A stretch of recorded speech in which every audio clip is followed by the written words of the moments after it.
You know what hurts more than physical pain? It's when someone doesn't even have to raise their voice to humiliate you, because they've already decided you don't belong. That someone, for me, is my mother-in-law.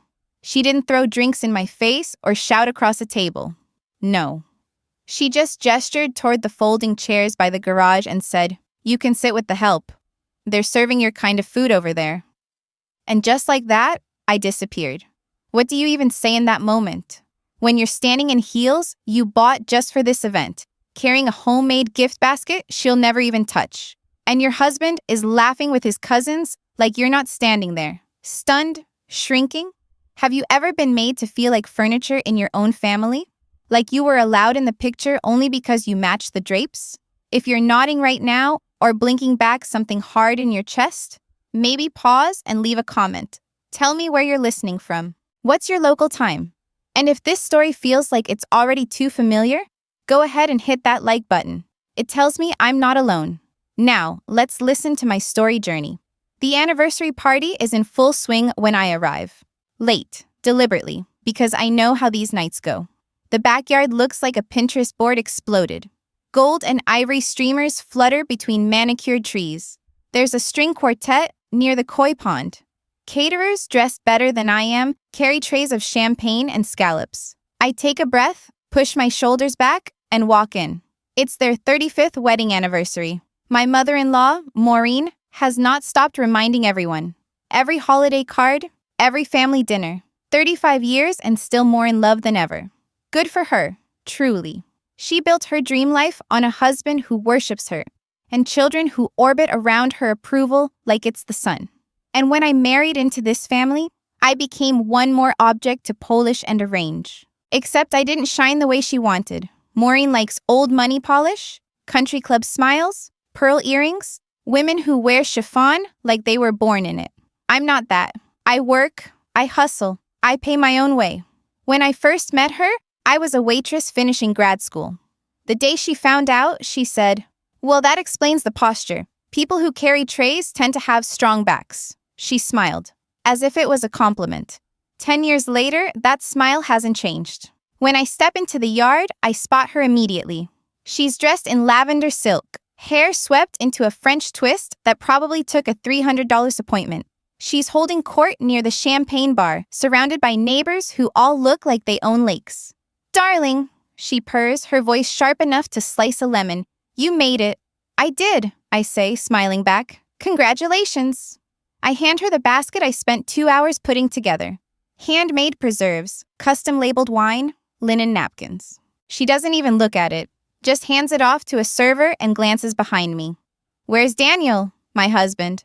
"Parking the car," I say. She nods like I'm the Uber Eats driver. Then her eyes flick down to my dress. Mid-range navy cocktail, nothing flashy. I see the judgment before she says anything. And then comes the chair. "Your seat's over there, darling," she says, pointing casually past the fountain. "By the garage."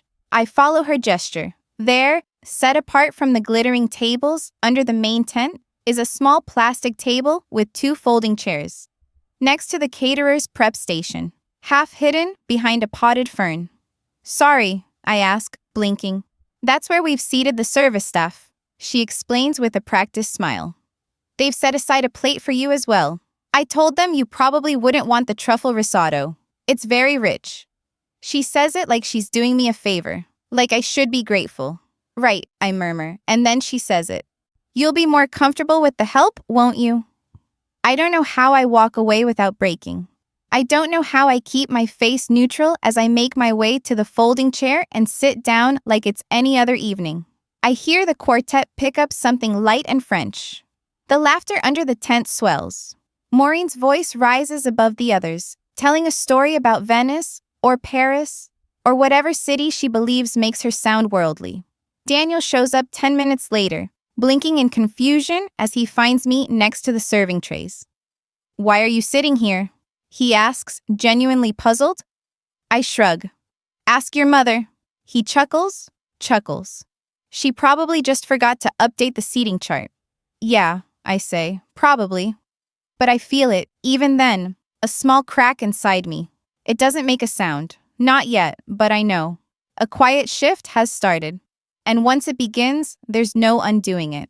That night, after the last flute of champagne was drained and the string quartet had packed up their instruments, I found myself alone in the kitchen, staring at the sink like it held all the answers. The dishwasher hummed behind me. Daniel had gone to bed an hour ago without noticing the silence I wrapped around myself like a wet towel. I wasn't angry. Not exactly. I was removed, like watching my own life through the glass of a museum exhibit. There's the wife, who always shows up. There's the daughter-in-law who smiles politely. There's the woman no one notices when she disappears. But I noticed. It wasn't the first time Maureen had made me feel small. That's what stung more than anything. The fact that I wasn't even surprised.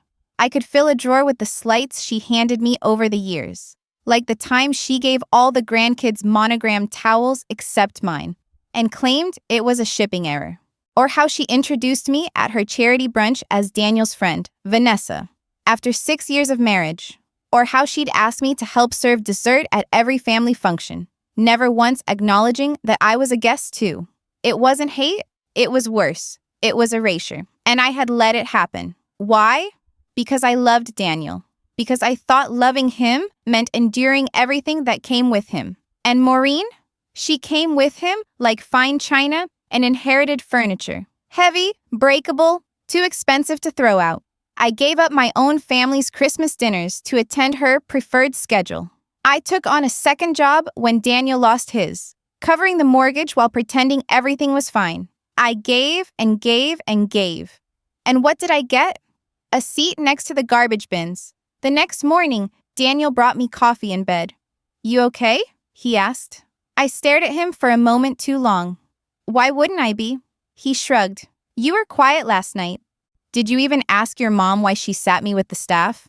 Daniel blinked. She didn't mean anything by it. There it was. Again, the dismissal, the smoothing over. The implication that I was the problem for noticing.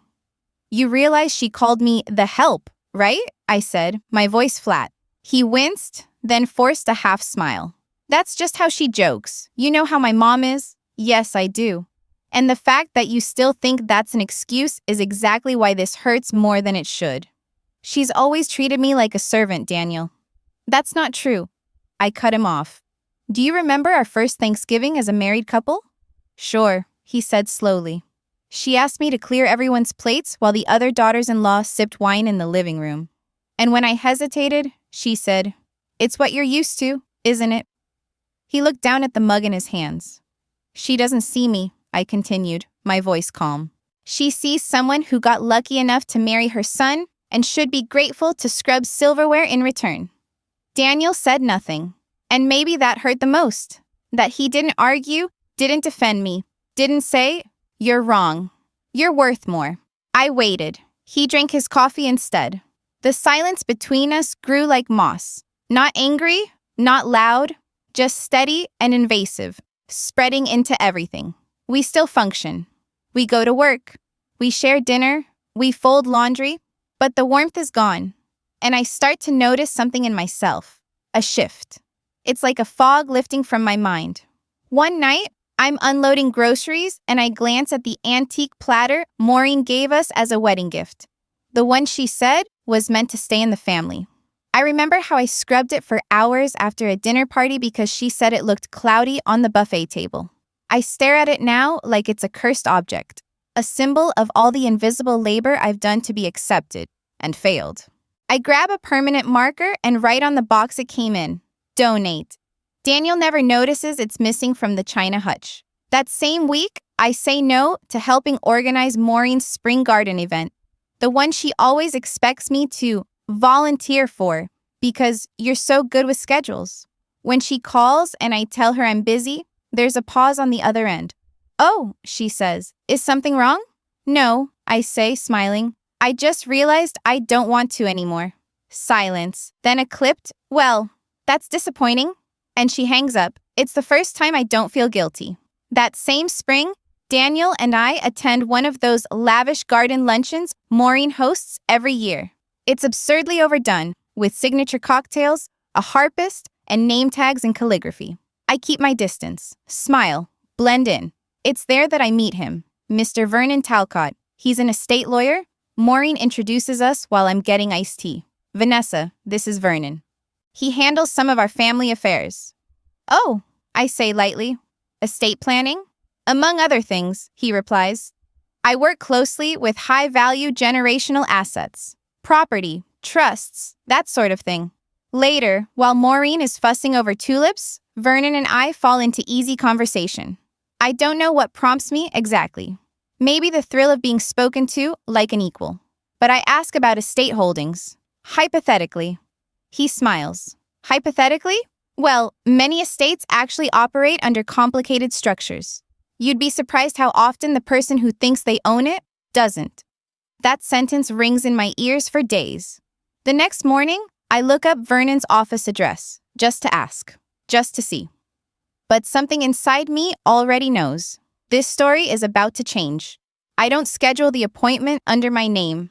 I use my middle name and my maiden initials. I tell the receptionist it's about a possible private estate acquisition and that confidentiality is important. She doesn't blink. Apparently, in Vernon's world, discretion is currency.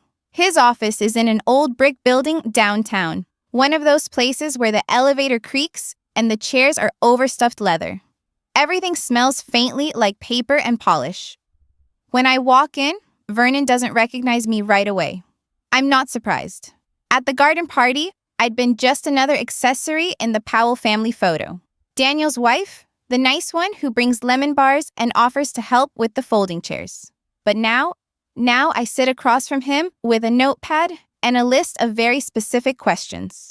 I'm looking into a private estate, I say, one that's not currently listed, but may be vulnerable to change in ownership. Vernon lifts an eyebrow. Go on. It's a multi-acre property, family-owned.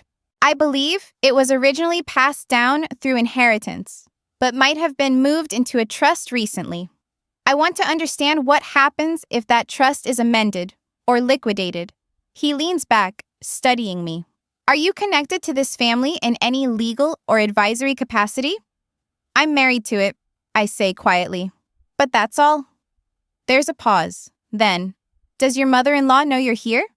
I smile, tight and thin. No, and I'd like to keep it that way. Over the next 30 minutes, Vernon walks me through more than just legal logistics.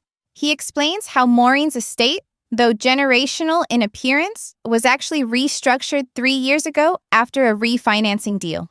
The property, including the main house and land, is technically owned by a family trust, one that includes my father-in-law's name, Maureen's name, and a third silent member. It's not uncommon, Vernon says, tapping the document on his screen. Sometimes families consolidate to protect the asset from tax exposure. What happens if someone wants to buy it? I ask. Well, he says, if the majority of trustees agree, or if one of them quietly wants out and another wants in, it can be transitioned, especially if there's an incentive. And would the current owner, the woman who thinks she owns it, know if the deal is done quietly? He tilts his head. Only if she's paying attention. Most people don't realize they're not the sole signature anymore. Not until it's too late. Something clicks into place. It's not about revenge, it's about truth. For years, I've been treated like a guest in a family where I've made every effort to belong. I've earned nothing but dismissal. But now I see it. This house, this legacy, this lie. It's built on appearances, and appearances can be bought. I don't go home with fireworks in my chest. It's a slow burn, quiet, calculated. Daniel doesn't notice that I've been reading up on trusts and property transfers late at night. He thinks I'm working on a side project for my consulting firm, which is true. The project just happens to involve his mother's house. I move carefully, discreetly. I open a new business account under a shell company I create with Vernon's help. I use my own earnings, all clean, all legal, and structure everything under a holding entity designed for real estate investment. Every woman who's ever been called just the wife knows independence starts with your own bank account, and mine has been quietly growing for years. Between my consulting work, careful investing, and never once asking this family for a dime, I've built a small but solid empire of my own. They just never saw it. They never bothered to look, which is perfect. Daniel starts coming home later, buried in projects and client meetings. We talk, but it's surface level. I still make dinner. He still forgets to thank me, and I let him. Because underneath the stillness, I'm building something, and I don't want him to hear the foundation being laid. Then, one morning, over breakfast, he casually mentions that his parents are planning a 6-week trip through Europe. They're leaving next month, he says between spoonfuls of granola. Anniversary gift to themselves. I sip my coffee. Oh? Yeah, Mom wants to do the Mediterranean coast. Says she needs a break from estate stress. I almost laugh. A break from the estate? How poetic. When she leaves, she won't know she's walking out of ownership. When she returns, she'll need a new key. The next few weeks move like a chess match played in shadows. Vernon contacts the other trustees discreetly. One of them is an uncle with debts and no real attachment to the property. He's happy to sign over his rights for a generous offer. The second is my father-in-law, and though he's loyal to Maureen, he's not immune to logic.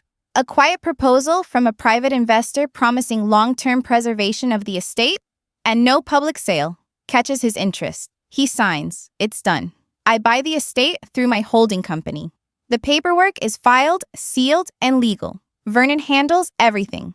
And not once does my name appear on the documents that reach Maureen's inbox. She has no idea. She thinks she owns it, but she doesn't. Not anymore. I don't know what victory is supposed to feel like. For years, I imagined revenge as something loud. Courtroom gasps, social media scandals, maybe a shattered wine glass or two. But now that I have it, now that the ink is dry and the estate is legally mine, all I feel is still. Not numb, not even thrilled. Just still. Like the moment before a storm breaks. Like the pause between inhale and exhale. Daniel doesn't know. Maureen certainly doesn't. And yet, every time I walk past a framed photo of her in our hallway, the one where she's holding a champagne flute like it's a weapon, I feel a quiet sense of symmetry returning to the universe. Let her plan her Mediterranean escape. Let her post her curated joy on Facebook. When she returns, everything she's ever looked down on will be holding her keys. It's not lost on me that I'm not the kind of person people expect to own an estate like this. And that's the whole point. I tour the property on a Wednesday afternoon. Vernon accompanies me. The housekeeper, Marcy, is confused at first. Maureen didn't say anyone would be coming, she says nervously, tugging her cardigan sleeve. She doesn't know yet, I replied gently, but she will. I don't blame Marcy. I know what it's like to serve a queen who treats you like a pawn. I promise her the staff will remain employed. No changes in pay or hours. In fact, they'll report directly to me going forward. Marcy studies me like she's trying to locate the punchline. When she doesn't find one, her shoulders drop. Thank you, she whispers. That evening, I walk every inch of the estate, alone. The marble staircase Maureen bragged about installing during her European redesign phase. The piano she never played, but kept tuned for aesthetic balance. The rose garden that never seemed to bloom for anyone but her. This time, I don't feel like a guest. I stand in the bedroom she once called hers and notice a tiny crack above the headboard. The plaster has shifted. It's nothing urgent, cosmetic, really, but it feels symbolic. The surface always looked perfect, but underneath, things were already breaking. Daniel begins to notice I'm distant. Work stuff? He asks over dinner. Something like that, I say, twirling my pasta. He doesn't press. He's never been good at seeing the details that matter. It's not malicious, just convenient blindness. The kind of man who notices if your tone changes, but not your silence. And yet, part of me aches. This was supposed to be a partnership, a love story, not a long con, not a slow unraveling behind polite conversation and shared Netflix cues. But the man who was supposed to protect me, defend me. He let his mother place me outside with the servers. And now he's asking if I'm okay, like it's the weather. Maureen returns the following Tuesday. She's tan, loud, and predictably full of stories about Capri, the Amalfi Coast, and the quaint little artist who painted her portrait in Santorini. The estate staff rushed to ready the house. Fresh flowers, new linens, her favorite wine in the cellar. She has no idea. I'm not there when she pulls into the circular driveway. Not yet. I wait, because timing matters. When I arrive, I come not as the daughter-in-law in wedge heels, holding a dessert tray. I come in slacks and a silk blouse, neutral makeup, and a manila envelope under my arm. I walk up the steps slowly. Marcy opens the door before I even knock. She's in the conservatory, she says softly, stepping aside. Of course she is. The throne room. I find Maureen sipping iced tea in her favorite chair, sunlight making her jewelry sparkle like armor. Vanessa, she says, her voice bright but wary. I didn't expect you today. Did Daniel send you to fetch something? I take a deep breath and smile. Not exactly. I set the envelope on the glass coffee table. She looks at it, then back at me. What's this? Just paperwork, I say. Thought I'd deliver it in person. She reaches for it cautiously as if it might stain her fingers. I watch her eyes move across the lines. At first, nothing. Then a slow tightening around the mouth. The name of the purchasing entity. The dates, the signatures. Her hand freezes. This is a mistake, she says. Not a question, a command. No, I say calmly. It's done. You can't possibly think I didn't buy it in my name, I explain. I wouldn't want to make you uncomfortable. But yes, the estate now belongs to me. Every column, every rug, every over-polished piece of crystal. She stands. I've never seen her look uncertain. Until now. This is my home. It was. She opens her mouth, closes it. Then finally, why? A pause. Then I say it. Because you made it very clear I didn't belong in your house. So I bought it. Now I do. Her breath catches like a punch. I don't wait for her to recover. I simply turn and walk back down the hallway, my heels clicking on the tile she once told me was too delicate for untrained feet. The staff is quiet as I leave, but I see Marcy, just for a moment, nod once from the corner. That night, I sleep better than I have in years. Not because I won, but because I finally stopped waiting for permission to exist. The next morning, the texts start. First from Daniel, "What the hell did you do?" Then from Maureen, "This isn't over. You've embarrassed this entire family. Your little stunt will have consequences." She's predictable, at least. When Maureen loses control, she lashes out like a cat backed into a corner. Claws first, truth second. I don't reply. Not to either of them. Because what do you say to people who only start noticing your power when it makes them uncomfortable? Instead, I go for a walk. Just me, the air, and my own uninterrupted thoughts. It's early spring. The kind of day where the sun hits your skin like something new, something possible.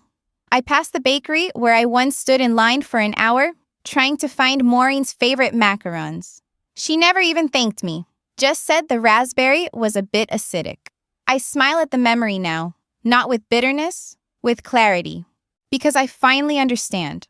The resentment I've carried wasn't born from single moments. It was built, brick by brick, out of a decade of being told I wasn't enough. And when you hear that long enough, you either shrink or you expand. Daniel finally calls that night. I let it ring 4 times before I answer. "Vanessa," he says, already breathless. "What did you do?" "My mother is hysterical. She says you forged documents?" "Do you think I'd do that?" He pauses. I don't know what to think. There it is. The honest answer. I lean against the kitchen counter. I didn't forge anything. I bought the estate legally, quietly, with my own money. He doesn't speak. And I did it, I continue, because your mother has spent the last 10 years treating me like furniture, useful when needed, invisible the rest of the time. He exhales hard. But that house, it's the family home. You can't just... Daniel, I interrupt. She made it very clear it wasn't my family home. Over and over again. So I made it mine. You blindsided us. No, I say softly now. You just weren't looking. There's a long silence on the line. I don't know what this means for us, he finally says. I do, I reply. It means I'm done shrinking so someone else can feel taller. In the days that follow, I feel the shift. Maureen goes quiet. Too quiet. It's the sound of someone regrouping, but I'm not afraid. She had power over me for years because I needed her approval. Now, I've learned to approve of myself. She tries to regain footing, calls Vernon, sends veiled threats through Daniel, tells anyone who'll listen that she's in negotiations with the new ownership. But the estate's not for sale. Not anymore. And slowly, the reality dawns on her. This isn't a bluff. There's no polite reversal coming. This is permanent. I decide to visit one more time. Not to rub it in, I don't need that, but to see it. To reclaim it. I arrive mid-morning. Marcy meets me at the door with a small smile. She's not here, she says quietly. Took off to the club hours ago. Said she needed civilized company. I nod. Inside, everything looks the same. Same velvet drapes, same floral arrangements, same air of curated grandeur. But it feels different. Lighter. Like the house has been holding its breath. And finally, exhaled. I walk through the sunroom, touch the grand piano, sit briefly in the chair she used to call her spot. I close my eyes, and for the first time, I feel seen. Not by Maureen, not by Daniel, by me. This chair no longer belongs to a woman who dismissed me. This house no longer answers to the voice that called me the help. Now, it answers to the woman who bought it with her own hands. The woman they tried to keep small. The woman who learned, brick by brick, how to own space. I leave a note for Marcy before I go. Keep everything running as it always has. You're part of this house. I see you. V. No signature, no explanation, just truth. That evening, I get a message from an old friend. We haven't spoken in years. She saw the headline. Yes, somehow the story got out. Heiress loses family estate to daughter-in-law in private buyout. Clickbait, of course. But also, not entirely inaccurate. The friend writes, I remember when you said you felt invisible in that family. Guess not anymore. I reread the message 3 times. Then I write back. Turns out I never was invisible. I was just quiet. But they heard me now. Maureen doesn't step foot inside the house again for almost 2 weeks. She's biding her time, probably hoping I'll flinch first. But I don't. Instead, I begin making changes, small ones, nothing ostentatious, nothing that screams new owner. But they matter. The dusty portrait of her in the foyer, the one she commissioned as a family heirloom, is quietly taken down and replaced with a framed vintage map of the town's original layout. The guest room she used to reserve for acceptable visitors is now converted into a writing room. Mine. And the kitchen? I swap out the ornamental silver platter she never once used and replace it with a ceramic bowl I made years ago in a pottery class. It's cracked, imperfect, and mine. That's the theme of this house now. Not polished perfection, just presence. Daniel's calls taper off. He texts occasionally, mostly about logistics. Have you forwarded my mail? Did the plumber ever fix the leak in the upstairs bath? Mom says she needs her winter coats from the attic. I reply sparingly. I am not unkind, but I am clear. I am not his personal assistant. I am not his emotional sponge. I am not the woman who bends anymore. The first time I meet with a divorce attorney, I half expect to cry. I don't. Instead, I sit across the table and list my assets, my intentions, and my boundaries, like a woman who finally knows what she's worth. The attorney listens carefully, nods, and says, You've done most of the heavy lifting already. Yes, I have. A letter arrives in early April. Handwritten, cream stationery, sealed in red wax like we're still in the 1800s. It smells like Maureen's perfume. The kind of scent that lingers too long in curtains and makes you sneeze. I wait 2 days before opening it. The contents are expected. She accuses me of betrayal. Says I've undermined the family's legacy. Implies that I'll regret my actions once I realize how little standing I have without a real name. I read it twice. Then I burn it in the fireplace. It curls into ash before the last word disappears. I do not regret it, not even a little. 1 week later, I host my first gathering in the estate. It's not a gala, not a charity banquet, it's brunch. With women I admire. Women who've worked, struggled, survived, and been dismissed just like I was. We drink mimosas barefoot on the back terrace. We laugh without looking over our shoulders. We talk about money, boundaries, and knowing when to walk away. The same garden Maureen once used to host silent competitions over who had the best manicure now blooms with conversation and real joy. Marcy brings out fresh scones. Someone asks where I got the recipe. I smile and say, it's an old favorite. I just never had a kitchen of my own to make it in before. The words feel soft, whole, like truth baked into warm dough. I run into Daniel 2 days after that. We're at the grocery store. A banal setting for something that once would have broken me. He looks tired, older somehow. His cart is half empty, his eyes full of something I can't quite name. Hey, he says, like he used to. I nod. Hey, I saw the pictures, he adds. From your brunch? Word travels fast. You look happy. I don't rush to agree. I let the silence linger. Finally, I say, I'm at peace. That's better than happy. He nods, looks down. I didn't protect you. No, I reply. You didn't. He seems to brace for an attack, but I don't give him one. I don't hate you, I add quietly, but I can't build a life where I have to keep proving I deserve to be in it. His throat moves, no words come, and that's okay. I grab my basket, turn, and walk away. Light, free, whole. That night, I sit at the edge of the estate garden. There's a breeze. The roses, hers, once, sway, like they're finally breathing again. I think of all the women before me who sat in kitchens they weren't allowed to claim, who cleaned floors and smiled through insults, who carried whole families on their backs and were still asked what they brought to the table.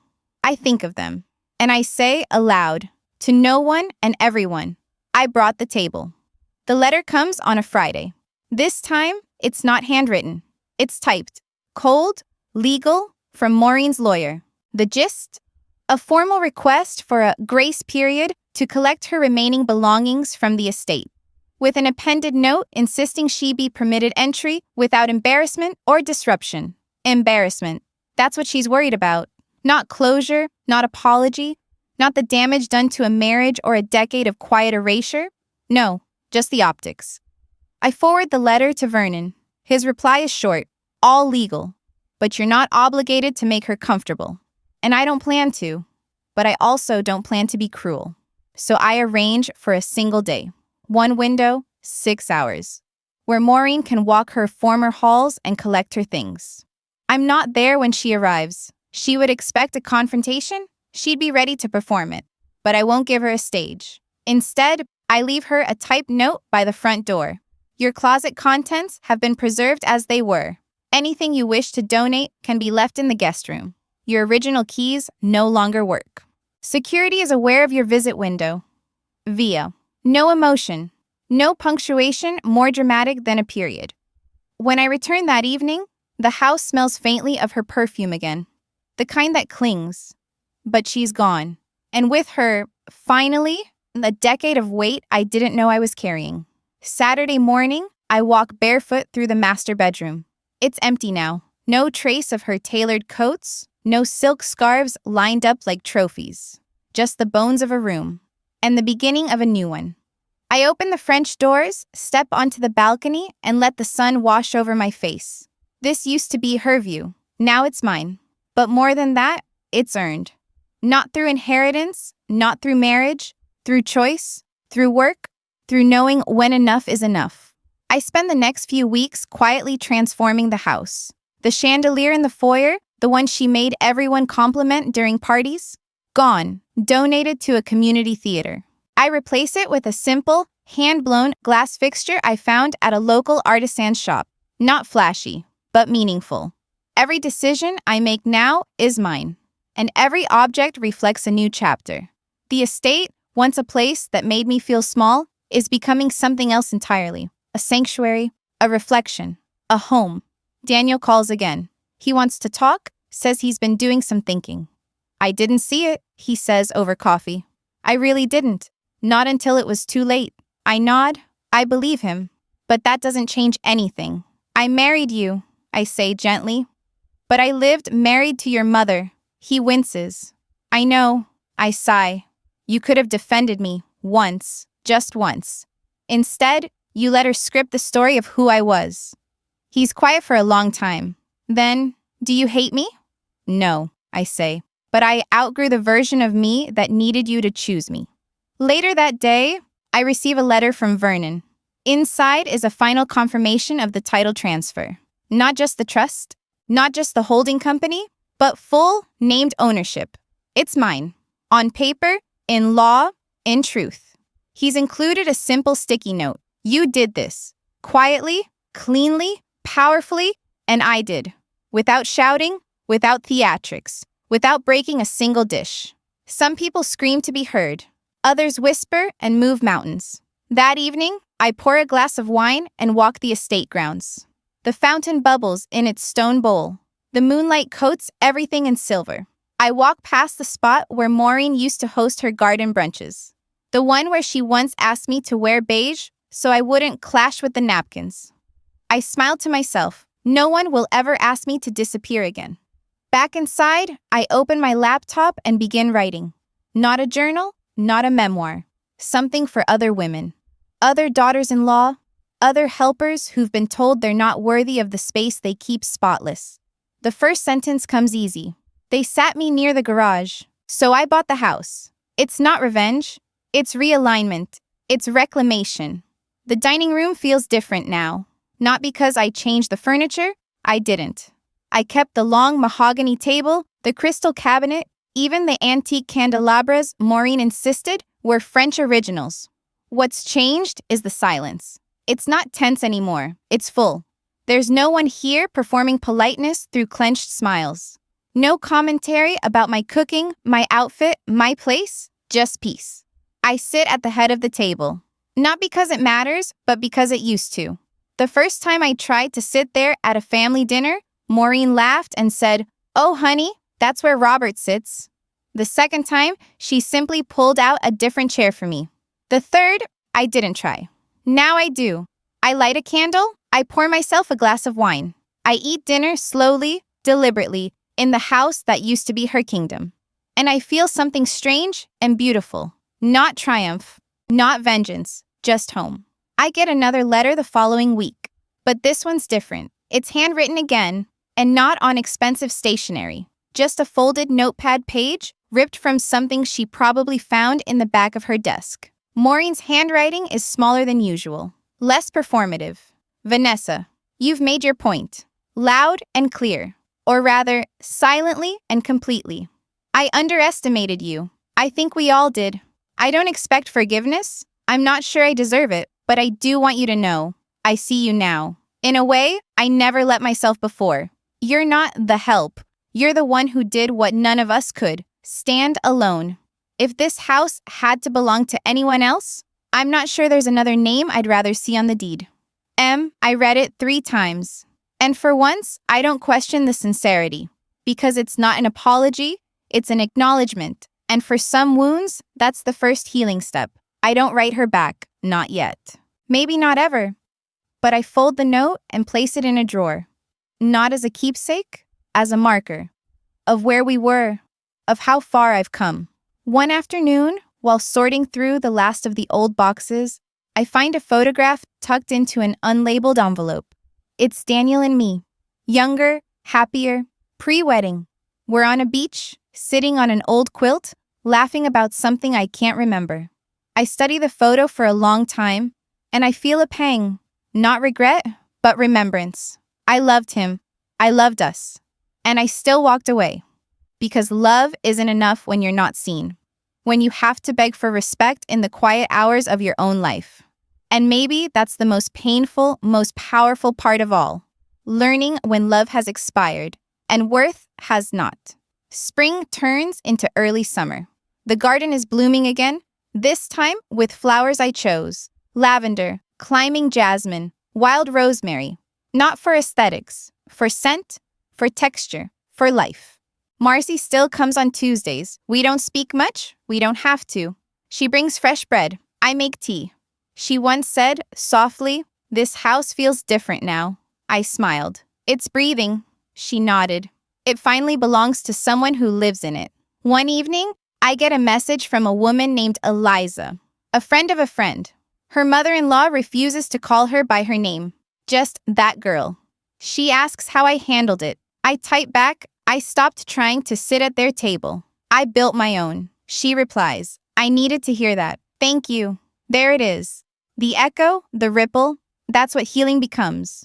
Not just personal, but generational. Every woman who chooses herself adds one more voice to the choir. Not screaming, just steady, unignorable. I hosted dinner one Sunday, small, honest. 10 women, all stories, all survivors. Some cried, some laughed so hard they snorted. Some brought casseroles still warm from ovens in houses they never thought they'd leave. And when we sat around that long mahogany table, my table, we raised glasses to ourselves. Not to men, not to parents, not to children, to us. And as we toasted, I said aloud, with full clarity, here's to every woman who was asked to serve and chose to own instead. So that's the story of how I was seated near the garage, called the help, dismissed, overlooked, expected to shrink, and how I bought the house, silently, deliberately, without asking for permission. I didn't scream. I didn't storm out. I didn't plead. I simply walked into a room they never thought I belonged in and took the deed.